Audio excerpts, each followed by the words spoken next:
Bonjour très chers amis démocrates africains, peuple du monde entier. Nous sommes au 6 février 2020 et nous sommes ici à Toronto, au Canada. Bon, j'aimerais apporter quelques éclaircissements et aussi, je pourrais dire, une forme de recadrage à un certain nombre de propos tenus par nos compatriotes de la diaspora au niveau de la France. Vous allez remarquer que Bernard Pongui est devenu un homme à abattre. Bernard Pongui est devenu un homme à abattre parce que simplement, nous n'avons pas de langue de bois. Nous venons dans ce combat pour apporter la clarté, pour apporter la lumière. Le Congo a été dominé par l'obscurité, le mensonge, la manipulation, des écuries qui se forment derrière les murs, et ce qui fait que nous sommes dans cette merde présentement. Et cette merde s'est déplacée au sein de la diaspora. Et depuis très longtemps, cette diaspora qui est appelée diaspourie a toujours joué ce rôle-là, de soutenir le régime dictatorial de Brazzaville, un régime qui tue, qui pille. Voilà pourquoi Sassou est resté là pendant longtemps. Mais il y a maintenant une autre forme de diaspora qui est rentrée, c'est la diaspora intellectuelle. La diaspora qui a une vision pour le pays et qui est donc venue porter assez de lumière dans ce combat. Et parmi les éléments de cette diaspora, il y a éventuellement Bernard Pongui, qui fait partie aujourd'hui de cette diaspora où tout le monde parle, où tout le monde tire à boulettes dessus. Mais nous aimerions dire aux amis de la diasporie que nous nous sommes préparés à recevoir tous les coups, parce que nous sommes dans un combat où tous les coups sont permis. Et nous nous sommes éventuellement bien préparés à recevoir des coups et aussi prêts à rendre des coups. Commençons par cette femme, Sadio Morel Kanté, que le régime de Brazzaville a chassé pourtant du Congo. Mais nous avons toujours cru que c'est une forme d'infiltration, c'est-à-dire qu'on le chasse officiellement au Congo et elle se retrouve au sein de la diaspora pour infiltrer le système de la diaspora, nous infiltrer dans la résistance. Donc jouer ce rôle double ici à être notre ami et en même temps notre ami dans la journée et notre ennemi dans la nuit. Vous allez constater que toutes les plateformes qu'elle passe, le nom de Bernard Pongui ne manque jamais. On l'a vu passer à une émission dimanche à 17h, le nom de Bernard Pongui a été fustigé partout. On l'a aussi vu faire 2 vidéos avec notre frère Aristide Mobebisi. La première vidéo, c'est une vidéo qu'elle a réalisée avec Aristide Mobebisi. Vous pouvez voir cette vidéo sur YouTube. Idover Mouani, député du PCT expulsé pour loyer impayé. Regardez cette vidéo à partir de la 39e minute. Vous allez vous rendre compte de ce que je suis en train de parler. Une autre vidéo encore qu'elle a eu à faire avec le frère Aristide Mobebisi, que je respecte bien parce que parfois Aristide arrive à m'appeler et on arrive à se communiquer sans difficulté dans la compréhension tous les deux. Que je respecte Aristide Mobebisi, mais je suis contre les propos prononcés par Sadio. Bon, on a fait une autre vidéo. La vidéo est sur YouTube. C'est intitulé Sadio Morel Kanté demande pardon à Papi Sassou, donc à partir de la 52e minute. Chers amis, moi j'ai tout fort et je serai fier de le dire. Et même là, je regrette parce que je n'étais pas militaire. Si moi, Pongui, était militaire, formé, Sassou ne serait plus là. Ceux qui nous connaissent, ceux qui nous suivent, peuvent connaître le caractère que moi j'apporte dans cette résistance face à la dictature et à l'individu Sassou.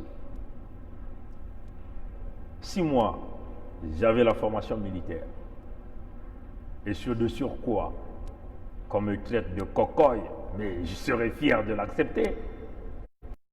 Au moins, les cocoys ont été des militaires bien formés. Vous vous souvenez, la première formation des cocoys, ça s'est passé où? À Aubéville, à Madingou. Ceux dont nous avons appelé les Aubévillois, vous vous souvenez? Mais les Aubévillois peuvent être catégorisés comme déjà ceux de militaires qui ont été formés à Mbunda, à Makola. Vous voyez, chers amis. Et à Aubéville, il y a eu les premières formations des militaires congolais. Nombreux parmi ces militaires sont quelques-uns dans la gendarmerie, dans la police ou dans l'armée régulière au Congo, qui est devenue aujourd'hui la Gestapo. Une autre branche de ces éléments-là ont été formés à la SWAPO, à l'Oudima. Parmi eux, il y a eu ceux qui sont partis en Israël pour faire des techniques de combat de ville. Tous ces gens qui ont été formés en Israël ou à Aubéville ou à la SWAPO ont été tous intégrés dans l'armée régulière congolaise. Donc, si vous confondez Kokoy à Cobra, c'est une différence. Un Cobra, c'est un milicien. Un Kokoy, c'est un militaire. Donc, il est membre de l'armée congolaise. Bon, il y a des Cobras qui sont devenus aujourd'hui des militaires, mais les Kokoy, à l'initiale, ils étaient déjà dans l'armée. Ils étaient intégrés dans l'armée. Donc, si moi, Pongui, j'avais eu cette chance-là d'avoir cette formation des élites, parce que tous ceux qui ont été formés à la SWAPO, ceux-là qui ont eu la formation Kokoy, c'est des grands fantassins, c'est des militaires d'élite, c'est des tireurs d'élite. Parmi eux, il y a des meilleurs snipers. Si moi, j'avais cette formation, je vous garantis, Sassou ne serait plus là. Je vous le garantis.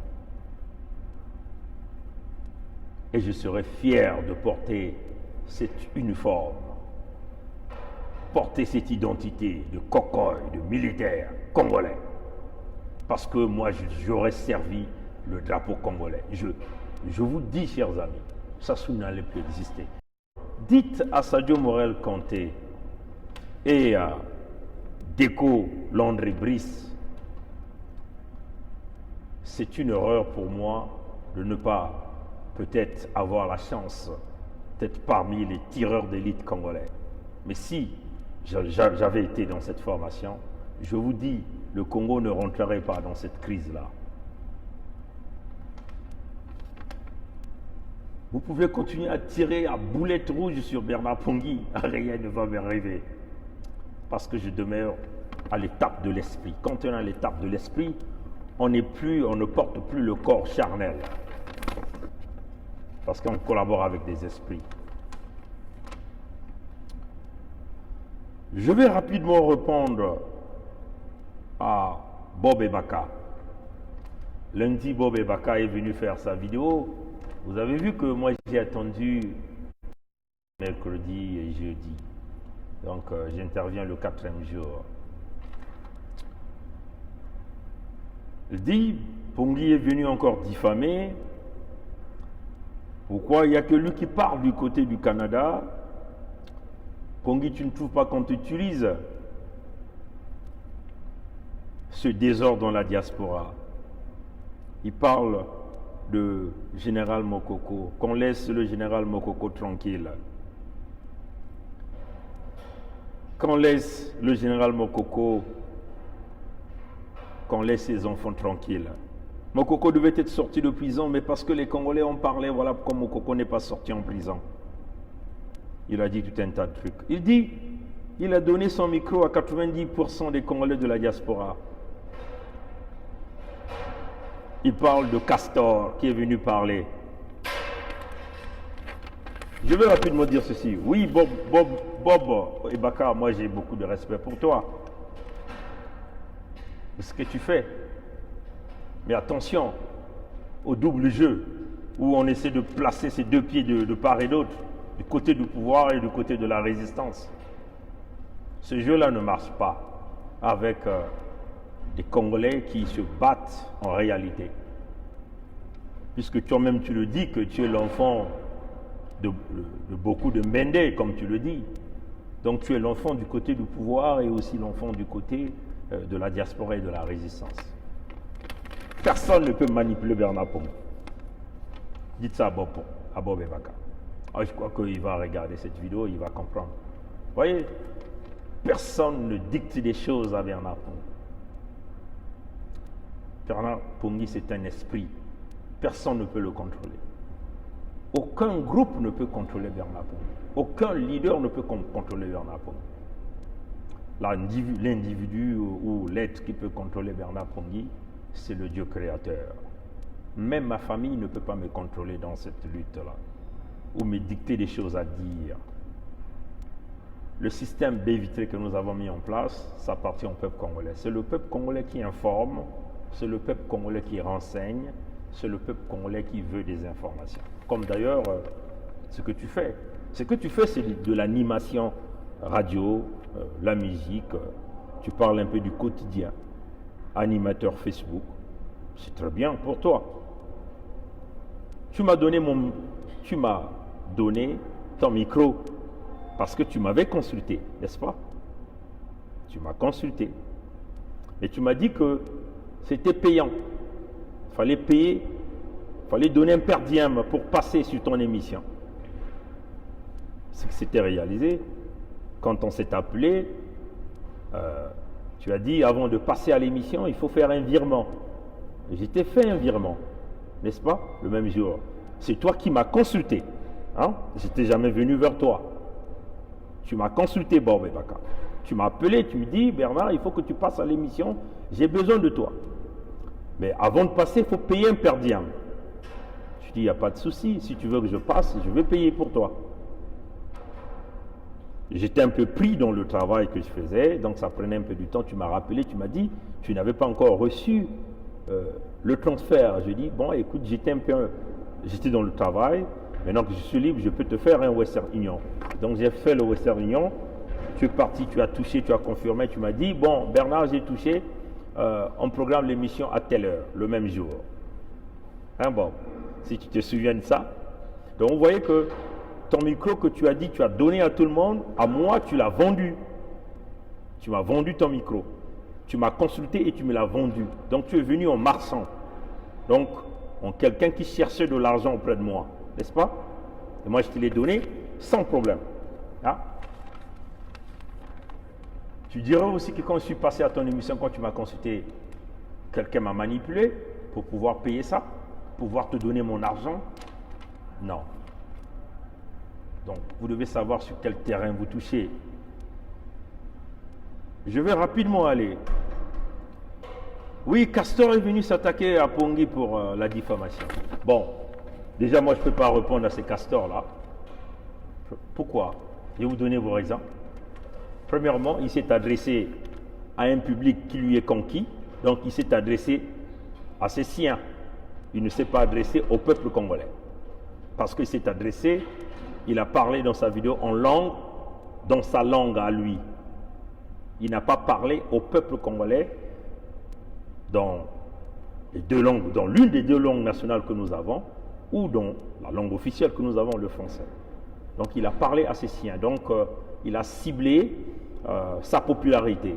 C'est-à-dire qu'il est allé chercher ses supporters et ses fanatiques. Ça, c'est la première raison.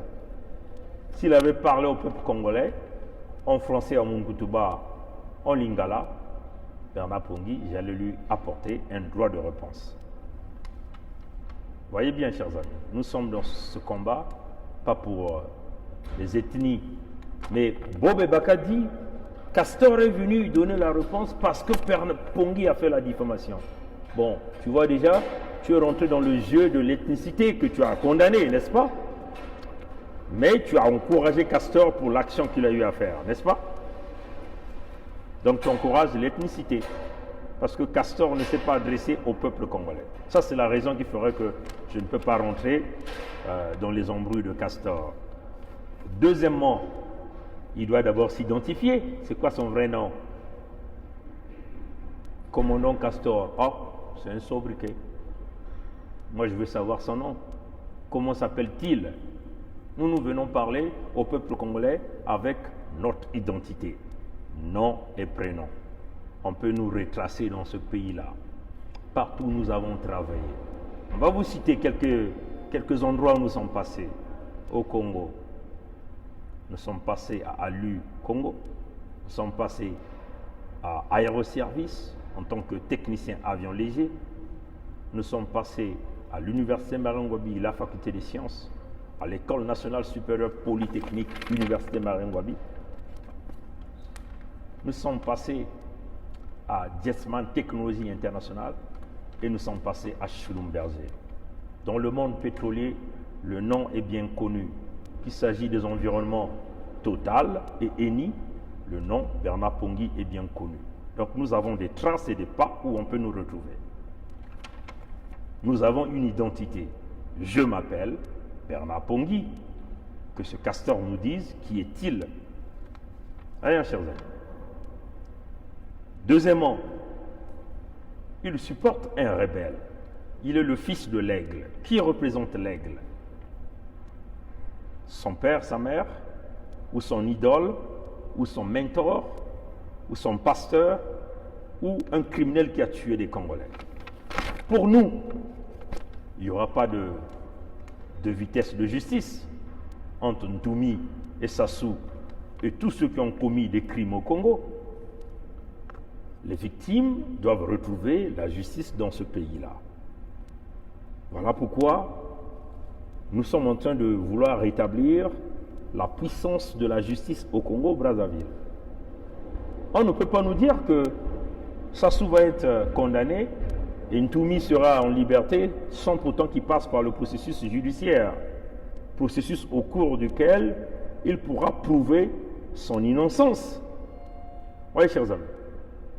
Mais on ne peut pas se permettre ici de fermer les yeux pour tous les crimes du poule sous prétexte de dire que je ne suis pas un enfant du poule. Le poule fait partie intégrale du Congo, n'est-ce pas? À moins que si vous nous dites le poule c'est un autre État. La Bouenza fait partie du Congo, n'est-ce pas? Oyo fait partie du Congo. Ikongo non fait partie du Congo, chers amis. Donc si vous avez commis des crimes, il y a eu des troubles qui ont entraîné la mort des Congolais, des pertes de vie au Congo. Hein? On doit condamner, on doit chercher à savoir la vérité. On va vous dire ceci. Si la conférence internationale que vous êtes en train de chercher, c'est pour amnistier les criminels, vous ne l'aurez pas. Déjà, M. Boukadia connaît son rôle qu'il a joué dans ce pays-là, le Congo. Boukadia, on l'a vu quand Sassou a gagné le coup d'État. Boukadia est venu s'aligner chez Sassou à Oyo, à Ampila. Les photos sont là. M. Boukadia a convoyé les armes qui a permis à Sassou de mener son coup d'État. Il a accompagné Sassou dans le coup d'État qui a déstabilisé les institutions de notre pays. Cette conférence internationale, ce que vous êtes en train de chercher, c'est pour purifier Boukadia, purifier Mounari, purifier Mberi Martin, purifier Nza Mathias, purifier tout ce monde-là, ça ne passera pas. Nous ne sommes pas au temps de lavement des mains. Ernest Kombo est mort à cause de ça, parce qu'il a commis cette maladresse-là de laver les mains, de se laver les mains. Ça ne passera pas. Donc, si, quand on touche à Ntoumi, on doit susciter les flèches ou les foudres qui viennent dans tout le département du pôle, toutes les flèches qui viennent auprès des fils Congo et Larry, Bernard Pongui s'est préparé à recevoir toutes ces flèches-là. Nous soyons clairs là-dessus. Et qui va parler de ces victimes du pool quand on va signer des accords avec Sassou? Pongui a diffamé sur Ntoumi, hein? Pourquoi vous n'avez pas demandé à Sassou de diffamer sur qu'il avait aussi diffamé quand il a dit il partira chercher Ntoumi dans les buissons du pool et le mettre hors d'état de nuire? Dabira a diffamé sur Ntoumi, hein?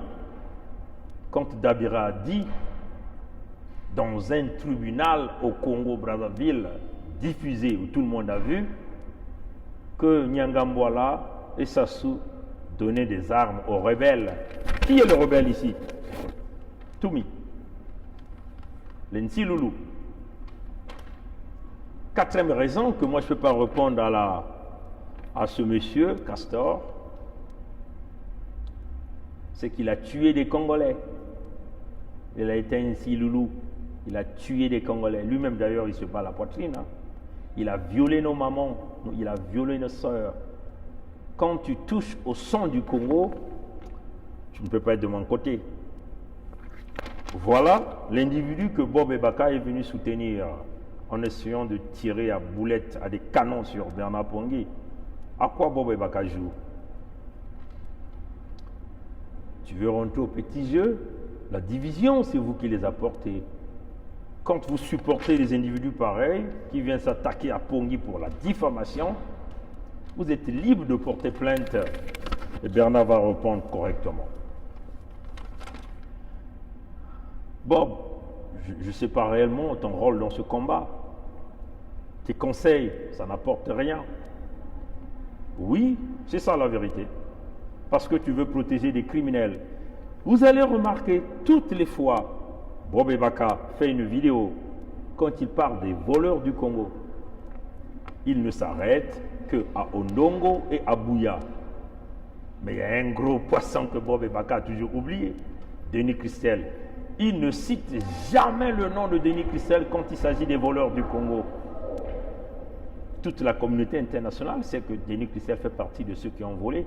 Pourquoi protège-t-il ce fils de Sassou? Bob Ebaka, nous on n'est pas des partisans d'un coin du pays. On ne fait pas semblant. On est clair dans cette lutte. Sadio Morel Kanté, nous sommes très clairs dans cette lutte. Nous sommes là pour le Congo, pas pour des ethnies. On s'en fout de ce que vous venez avec vos affaires des ethnies là. Mais nous on va briser ça. Nous avons vu que certains nous parlent même de la scission. Oui, on peut utiliser la scission comme un moyen de pression. Ça, c'est encouragé, ça. Mais, on ne peut pas faire la scission avec des gens qui ne sont pas sincères. Une fraction des gens qui veulent camoufler et protéger des criminels. Ça ne peut pas se faire.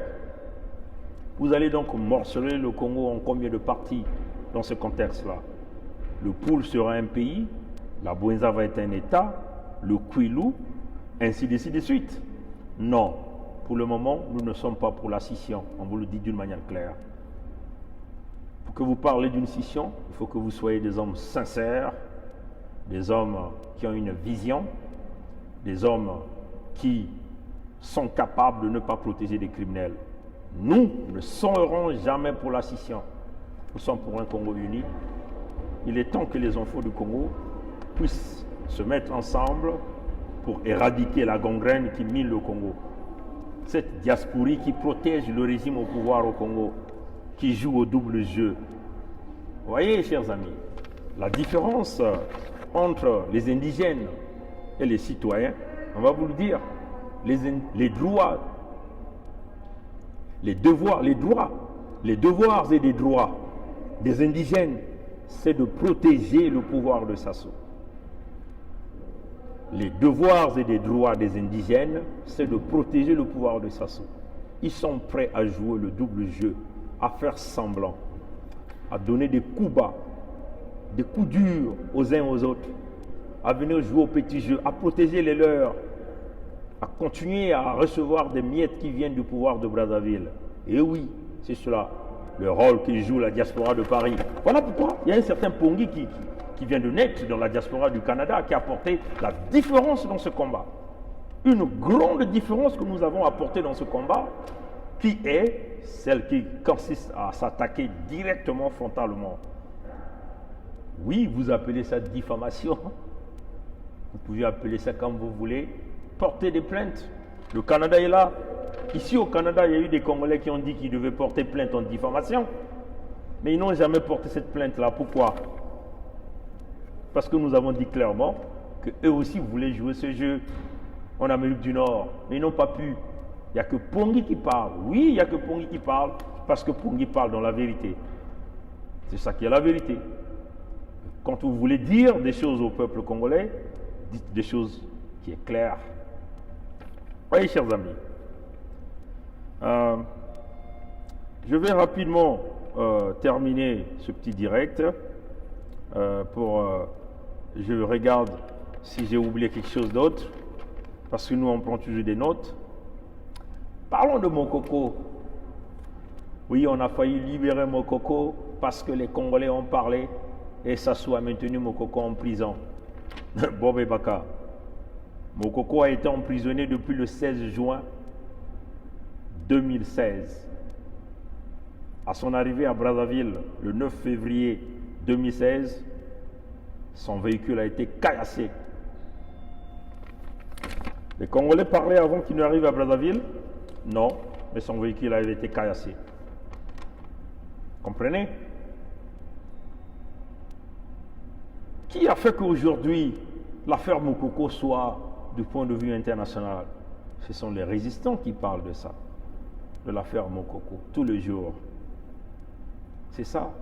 Peut-être que vous ne voyez pas l'ampleur de ce que nous sommes en train de faire, mais nous sommes en Amérique du Nord, on a des réseaux partout. Tout ce que les amis font à Paris, au Congo, nous les mettons dans ces réseaux. L'information circule partout à travers le monde entier. Donc on ne dit pas aux Congolais, depuis que Mokoko a été arrêté le 16 juin 2016, que ce sont les Congolais qui ont fait que Mokoko soit arrêté là. L'emprisonnement les prisonniers politiques est une cause nationale.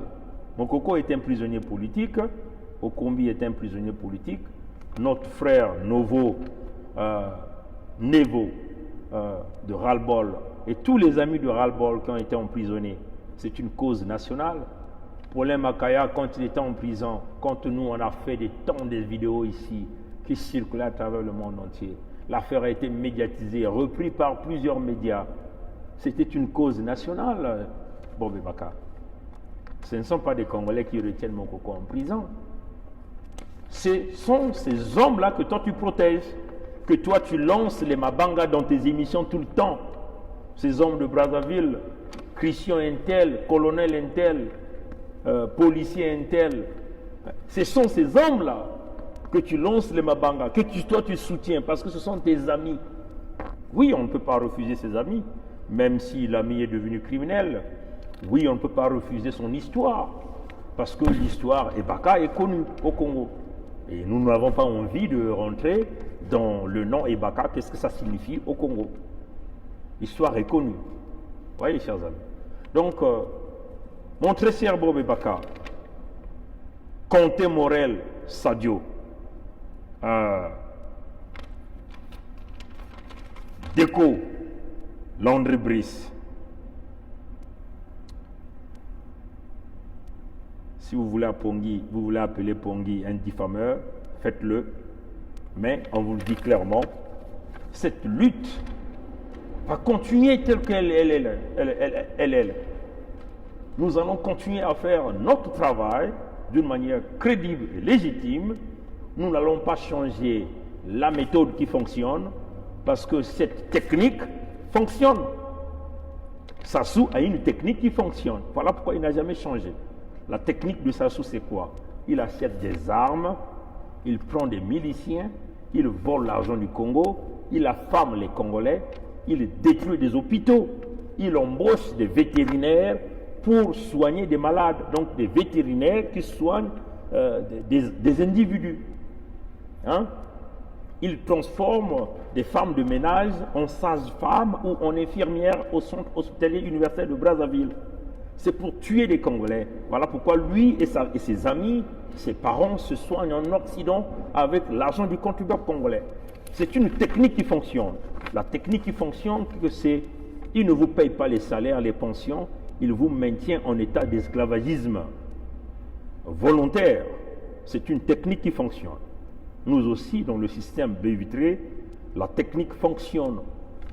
On dénonce, on dit les noms, on montre les photos et on continue. C'est comme ça que nous allons faire. Et ça fonctionne, chers amis. Ça fait bousculer les cartes. Ce qui fait que la diasporie s'est levée pour fustiger Pongui. Et c'est cela. La diasporie s'est levée pour fustiger. Mais nous, vous savez, hein, chers amis, on vous dit, dotez-vous de l'armature du guerrier. Quand nous le disons, nous sommes à l'étape des titans. Quand on le dit, les titans protecteurs du peuple congolais ont fermé le passage entre Jacquin et Bose, et que celui qui se croyait le plus fort, le plus puissant ne peut plus passer entre le monde visible et le monde invisible, entre le monde des esprits et le monde des humains. C'est une phrase spirituelle. Et il y a des grands esprits qui sont descendus, qui font ce travail-là. Ces esprits-là se sont incarnés dans des individus qui mènent un combat réel. Ils sont nombreux. Oui, Bob Baka, Sadio Morel, Conté, et même notre sœur Clarissa Kwala, qui s'attaque frontalement aux gens comme les Ayatonga, qui font des tonnes et des tonnes de vidéos. Moi, je vous respecte beaucoup, hein, mais ne menez pas ce combat dans cette dimension. Essayez de respecter un peu ceux-là qui se battent corps et âme, nuit et jour. Ceux-là qui ont sacrifié leurs heures de sommeil pour se battre pour le Congo en vérité. Mes chers amis, mes chers compatriotes, cette lutte, elle est féroce et elle demande des citoyens. Et là, nous venons au rôle des citoyens. Nous avons dit que les devoirs et les droits des indigènes, c'est de protéger coûte que coûte le pouvoir de Sassou par des coups bas, par des assassinats, par des empoisonnements, par la haine, par le tribalisme, par le pillage, par le viol, par la destruction systématique du Congo. Le rôle des citoyens, c'est de se battre pour le Congo. Les devoirs des citoyens, c'est de se battre pour le Congo. On se bat pour un Congo uni, libre et transparent. C'est cela, chers amis, notre rôle. Pour terminer, je vais ici interpeller un frère que moi, autrefois, j'avais du respect, que moi je respecte toujours, parce que c'est un intellectuel et qui a prêté serment, qui a fait le serment d'Hippocrate, qui consiste de protéger le secret, de faire son travail en assurant l'intégrité totale. C'est le frère Ondongo Mpandi, le docteur Ondongo Mpandi. Mon frère Ondongo Mpandi, toi et moi on ne s'est jamais parlé, n'est-ce pas? Je n'ai jamais parlé de ton nom, n'est-ce pas? Et nous sommes tous les deux dans un même combat, n'est-ce pas? Et ce combat, c'est le combat de la libération du Congo, n'est-ce pas? Ce combat, c'est de voir le général Mokoko dehors, n'est-ce pas? Alors, si tu vas consulter John Benit Nzaba, demandons à John Benit Nzaba le numéro de Bernard Pongui, mais nous avons cru que, en prenant ce numéro de téléphone, tu devais m'appeler directement, n'est-ce pas?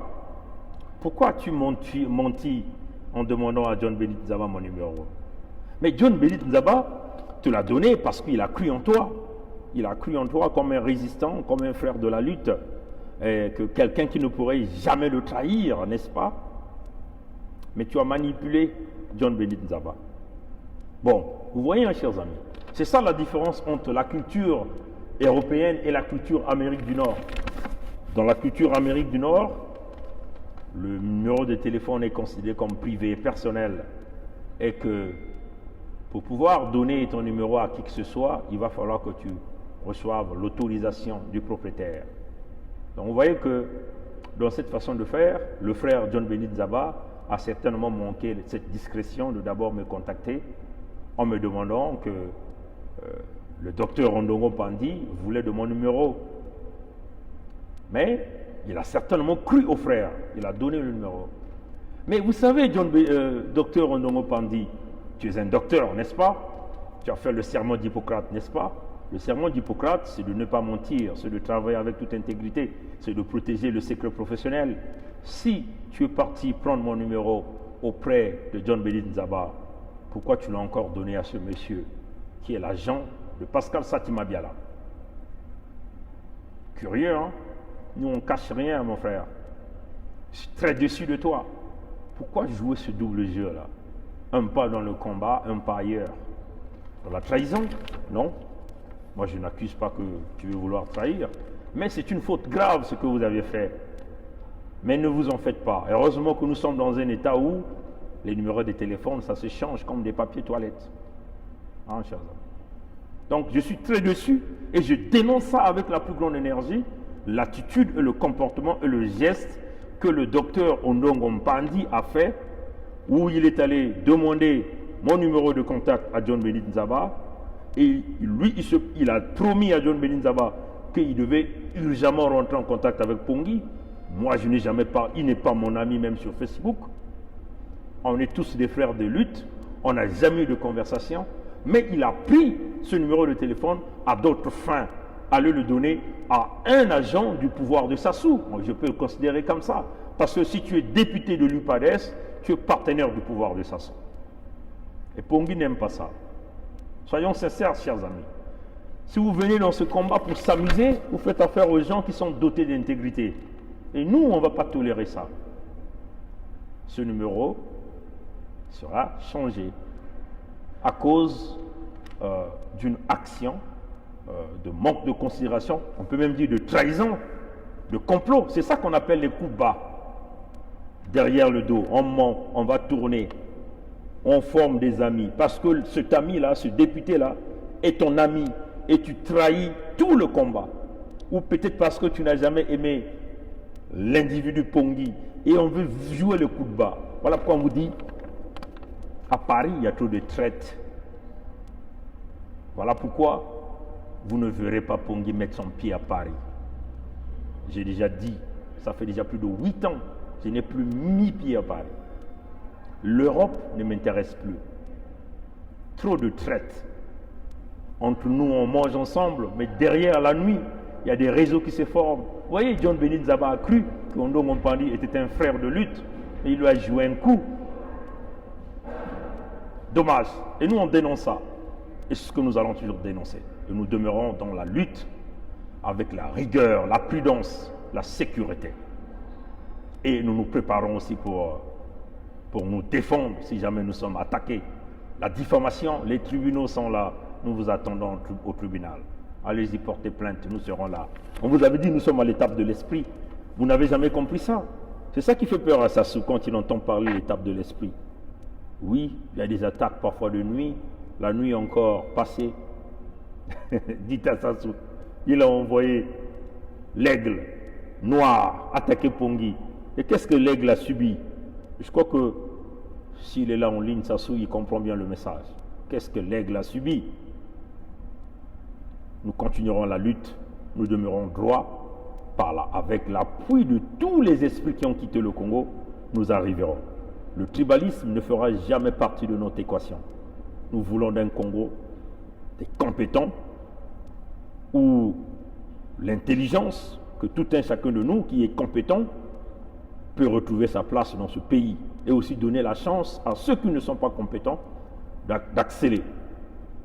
Merci d'avoir suivi ce direct au nom du Dieu créateur, le Tout-Puissant, le Yahvé Nkwamikangu, le Nkwalulendo, le Nzambiampungu. Au nom de tous les frères qui sont partis et des sœurs qui sont partis du Congo, au nom de toutes les victimes du Congo, sans oublier l'esprit du cardinal Émile Biayenda, sans oublier l'esprit de Bruno Osebi, sans oublier l'esprit de Augustin Kalakala, de Maître Ambroise Malonga, aux disparus de Beach, de Brazzaville, au génocide dans le pôle, au génocide à Ikongono, aux frères qui sont partis à Chakona, à ceux qui sont morts le 4 mars 2012 lors des explosions planifiées de Sassoudoni, sans oublier mon père, ma mère, mes frères et mes sœurs, qui sont aussi partis à cause d'un même individu. Cette année sera une année décisive. Ou c'est Sassou ou c'est nous. Merci d'avoir suivi ce direct. À plus tard.